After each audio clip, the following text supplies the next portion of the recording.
Bovi is a Nigerian actor, stand-up comedian, and writer. He's actively practiced these three crafts professionally since 2007. His body of works include sitcoms like Extended Family, The Bovi Show, Back to School, Banana Republic, as well as Visa on Arrival. He has also written and starred in feature films, My Village People, It's Her Day, and the yet-to-be-released Life and Death. His stand-up comedy career has seen him entertain mostly African audiences in major cities of the world, from Lagos and Accra to Vancouver, Melbourne, Paris, London, Atlanta, Moscow, and Kiev, among several others. And he's married with 3 children. Ladies and gentlemen, please welcome our next speaker, Bovi Ugboma.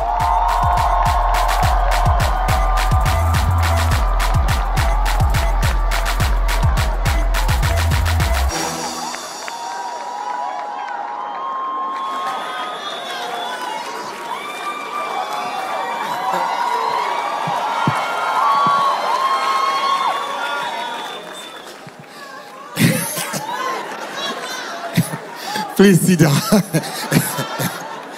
How far now? Hey.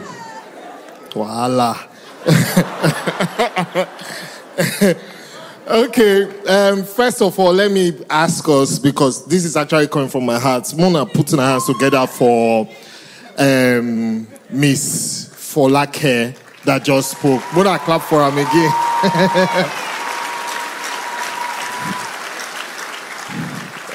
There are certain areas of her story that are quite similar with mine, right? So you touched me in ways that have not been touched in a long time. Yeah. Yes. When you talked about your mom too, and the closeness to your mom, that was the kind of relationship I shared with my mom as well, you know? And I also tragically lost her. But you enjoy your mom, because your mom got to 60, mine was 58. So you have 2 years advantage. Now, I'm feeling like, because you made us pay respect to your mom and all her loved ones, your mom, our mom for heaven now go to feel. Give mama, say, see my daughter. So if I not do for my mama feel bad, you know. So I want to clap for my mama, man. Thank you. Thank you.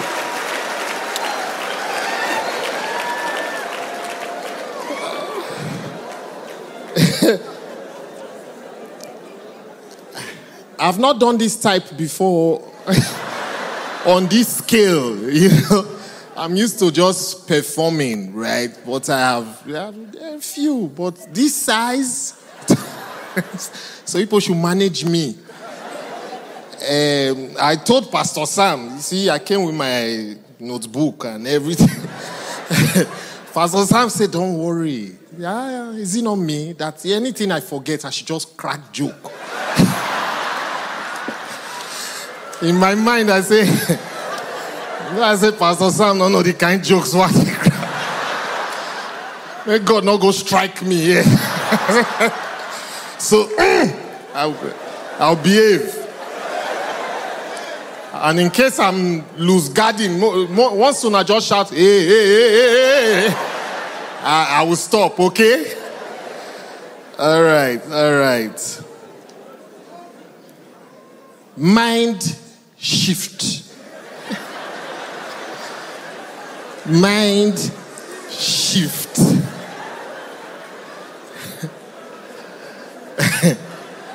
I've always been fascinated about how the mind works, right? So this area I delved into today, what the things I'm going to talk about.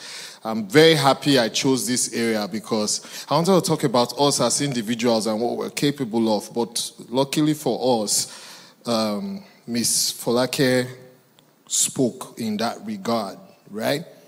So I'm going to tell us some stories. Let me start with some stories. Because like I said, I've been fascinated about how the mind works.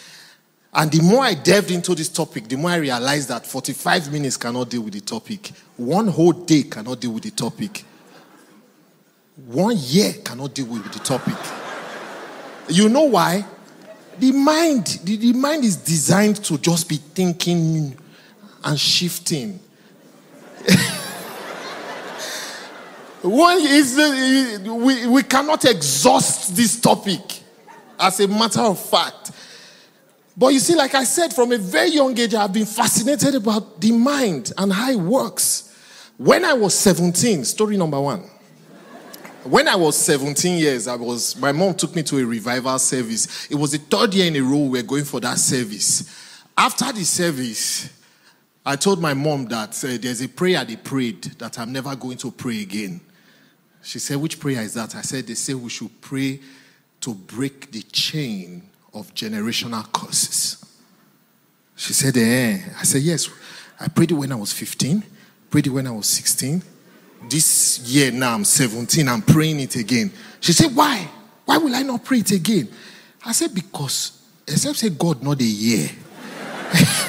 I don't see why I should repeat the prayer after 3 years. Break the chain of generational curses. Is it that when we don't pray, break them for night, devil go carry welder, come weld the chain, join again. So I told her, no more. I'm not praying it again. I just turned 44. I haven't prayed it since I was 17 again. Because I believed completely, and shifted from that thought process. When I moved to Lagos, sometime around 2004, I just did with my uncle, the Jaye. So my mom came to visit. Then we were driving past Kudirat Abiola Way, and she saw Daystar Christian Center. She said, which kind of church is this? Which kind of name is Daystar? This church, they will just be playing in the church. You will know it's play and groove that is in their mind. So, in my mind, I just registered, say, church, the way that they play, we go. I say, they go that church. Because my mom was a staunch Anglican, staunch one. So, that's why I go to the church to go play. Attended a few programs. But before I started loving what I was seeing. So the next... clap. So the next time I visited, my mom visited Lagos, I told her that, that church that they play, that's where I'm playing now. She was like, serious? I said, yes, you will love it. Just come. She came. We sat here, me and her, front row. After the service, she was squeezing her face. I said, what's the problem? She said, what kind of short service is that? It's very short. And there's no cross in the church anywhere. I said, hey, but Jesus, not did the cross again now. I'll be mommy. She was like, I beg, it's too short. And they did not pray. They didn't pray. They didn't kabash for long. I said, mommy, actually, that you see the senior pastor, you say, yes. I say, the wife, she didn't come up today, but now she did usually kabash on a normal, She was like, I say, yes. So what did I do? After every service, then we used to line up to buy the CDs. Right? So I would buy them and send to my mom. And gradually, one day she just came. She was like, I hope you are still going to that church. I hope you are there. I said, yes.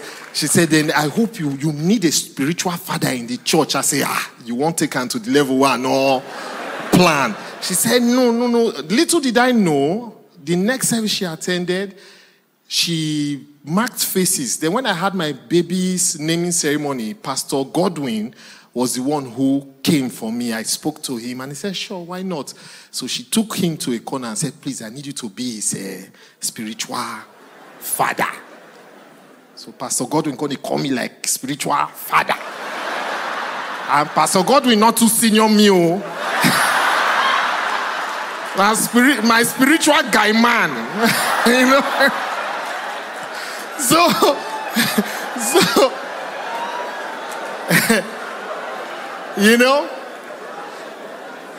Now, let me rewind a bit. This is actually the third story. When I was going to get married to my wife was Catholic, family is Catholic.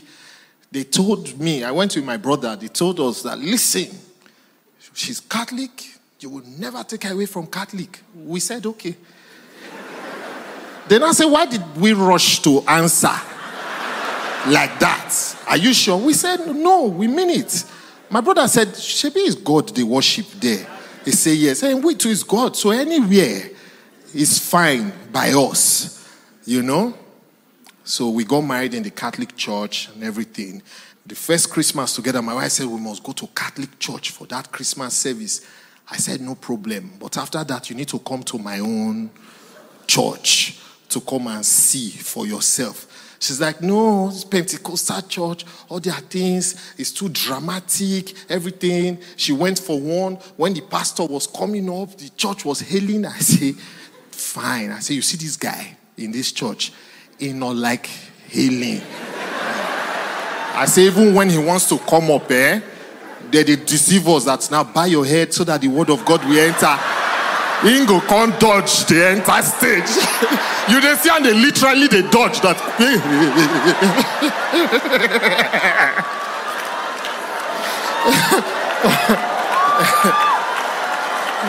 Am I lying? So I told my wife, just come and see for yourself. You will like it. And she came, and by the special grace of God, she can't go to church past me, safe. She loved what she saw, right? Now, why did I tell us these stories? It's because they are some of my triumphs when it comes to convincing people to change their minds. You know? I just showed them the ways. But there are areas I also failed as well.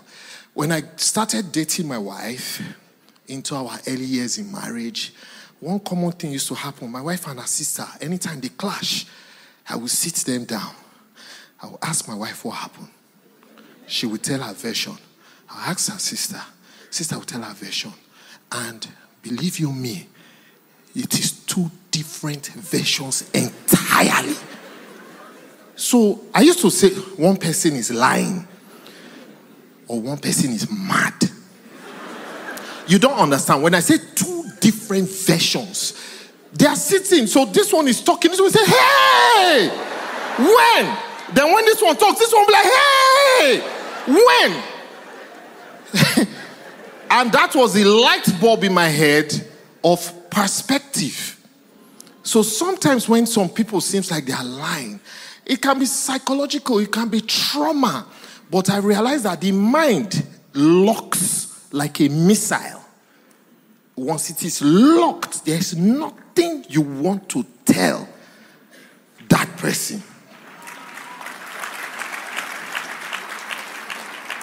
You know, the mind is tender, it can grab information, but when it chooses what it wants, it locks. So that's what I realized, and I started to talk to them, try to make them understand that life is not like that. Now, if as individuals our minds lock like that, it also means that when a group of people think in a certain way, that is what gives birth to culture. You agree, right? Once you share the same values, the same mind, the thought process and everything, that's what gives birth to culture. So, why should culture change? Like I said, the mind is always thinking. It's an endless topic, right? As human beings, you will realize that from the day you were born till now, there are things you have done differently as an individual. Even though it's the same in some process, some things you just change because you get bored. Man was created to create. Man was created to move. Man was created to change. So when we say to break certain cultural barriers, it's very necessary because nothing stays the same forever. Nothing. And there are certain things that if we don't change them for the better, they will change for the worse. Because nothing stays the same. In fact, I have searched my brain to find out that since I was young and now I'm getting old, what has stayed the same? The only thing I know is St. Louis sugar.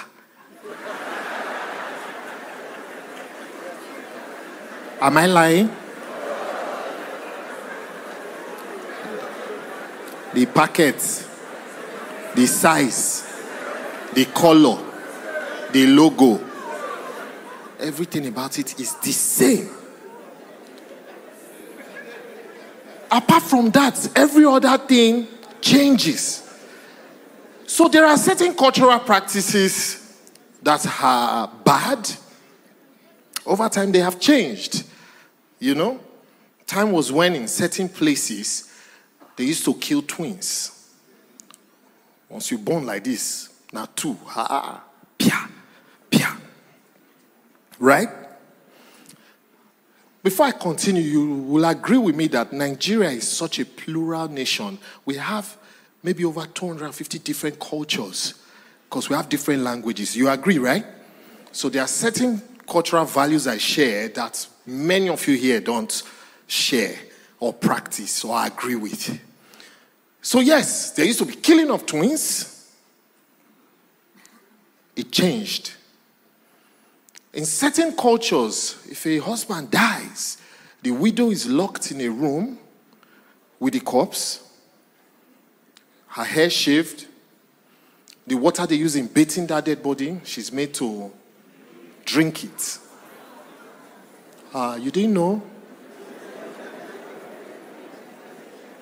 These are some cultural practices in certain places. All those things over time have changed. That's the good news. Should I tell you the bad news? Many of those things that have changed have reinvented themselves and still exist. Mary Slessor is credited with stopping the killing of twins 138 years ago. That's 1885. It was in 19th century, not even the 20th century. You understand? We're in the 21st century. 1885, 138 years ago.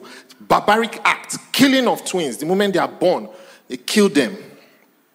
In 2023, this year, as recent as last month, people have been killed because they were accused of vanishing people's private parts. Onanoye. 2023, people have died. It's in the news. The one I saw the day before yesterday, now they've entered female gender. One girl raised alarm, say they vanish her.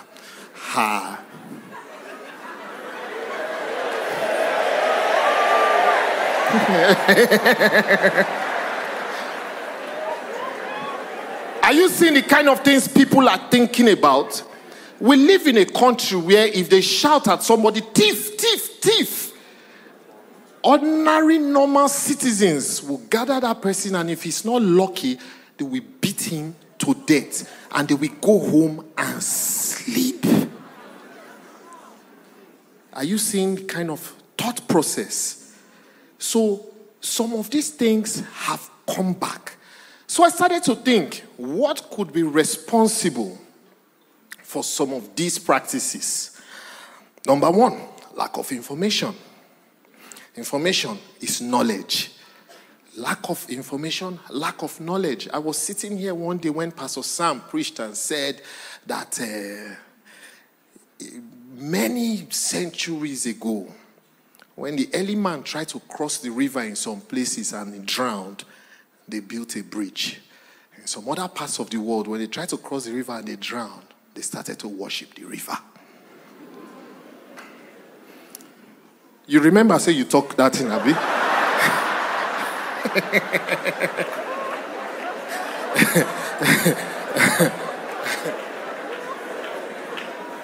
And where I come from, there are communities that forbid the eating of snail. But I eat snail, right? And one day my friend when I told him that, you know, I have people who forbid eating this thing. It's forbidden in our place. He said it's not surprised. I'm like, where did that come from? He said somebody probably had an allergic reaction maybe 200 years ago. And that fear, lack of knowledge, they just said, you know what? We forbid it. You know? Number 2, that is most likely responsible for these type of things is poverty. Yeah. Unfortunately, poverty plays a major role. Because a woman dies and loses virtually everything. Because they will say, according to their culture, and the man's brothers have to play a role. Then they'll start taking the property. And she has children. She needs to shave her hair. She needs to do this, do that. You know? If a man is rich and well-to-do and his brother dies, I don't think he will be interested in his brother's property. You know? The lack of information too, those things have changed in many places to show you that it's not really cultural, or it's not a culture that should exist. Do you know till today some women still go through some of these horrors I talked about? But the ones who don't go through it in those communities, what did their husbands do? They wrote a will and got a lawyer. Yeah, so if you come and quote tradition, they will quote law for you. And law can send you to jail. So it's simple, lack of information, but the presence of information, the presence of that knowledge helps to refine some of these cultural beliefs, these cultural practices and all.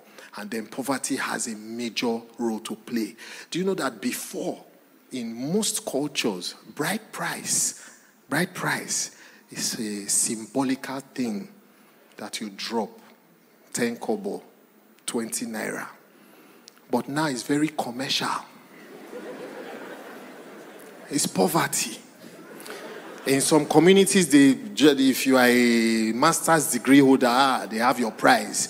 If you are a PhD holder or professor, hey, you go pay, tire.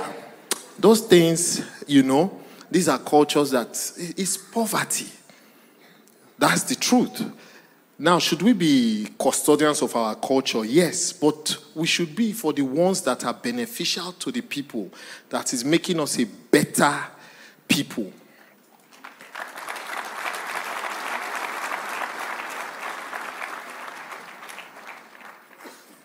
I'm coming on. You know, before I finish this poverty talk, you know one thing I noticed? In most cultures, if you use your left hand to give people something,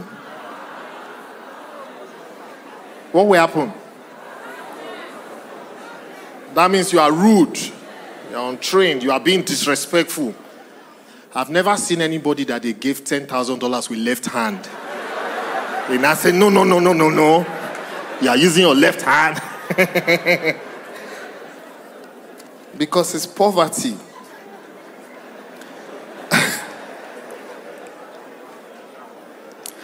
But does it mean that if we get rid of poverty, some of these crazy practices will go away?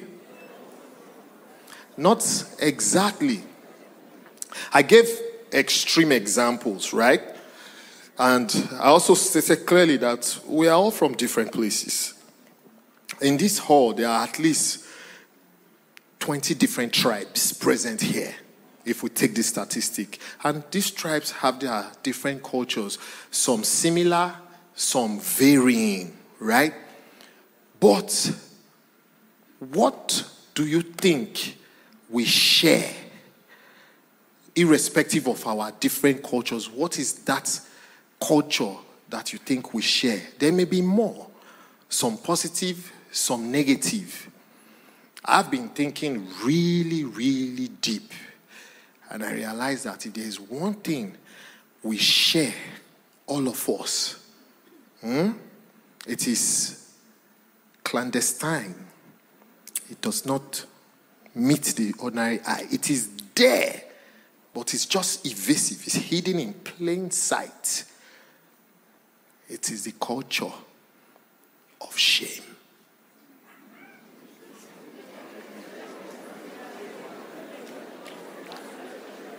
There are many things I'm going to talk about that I have been guilty of. Some I am still guilty of. So if stray bullet hit you, don't take it personal. The culture of shame. We practice it with ease and we don't even know. Shame and shaming. That is one thing all of us, irrespective of gender, culture, age, we all practice that culture of shame. And then I personally, because I used to love history growing up. I still love history, so I read wide. I'm like, why are Nigerians the way Nigerians are? I stand to be corrected. But from everything I have studied, this is what I came up with. When the white man came and conquered us, they took our forefathers into slavery, broke their spirits, used them.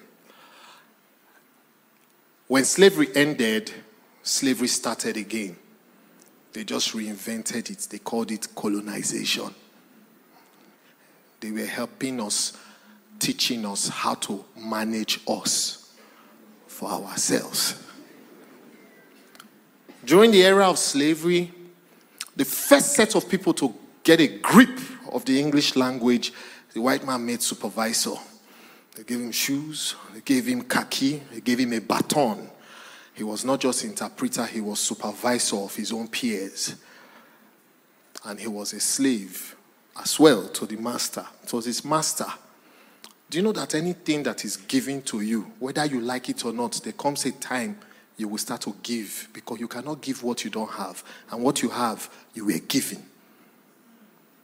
So the system of abuse was born that time. We started to see ourselves like, okay, because I don't want to be a slave, I'm a free man. And how was the free man that granted you your freedom behaving to you? So we started to behave like that to ourselves. When colonization came, they were helping us. And they started to do what I call triangulation. Talk to your people. They are not doing, this is what they should do, this is what they should do. So we borrowed many of their cultures, but the one they were not using as a system, they gave us, and that is shame. This thing is so broad, I wish I can really break it down. But you see, the system of shame, when the white man left, many of the people in government rushed and took over the properties in Ikoyi. So till tomorrow, Ikoyi is the most expensive place to live. I hope you are aware. It's not because there's anything special about Ikoyi. In fact, it has some of the narrowest streets. But the white man lived there. We started to judge ourselves by those standards without even knowing.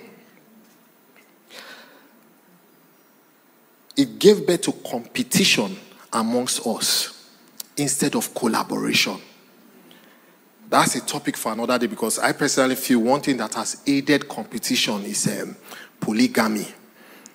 But that's maybe next year.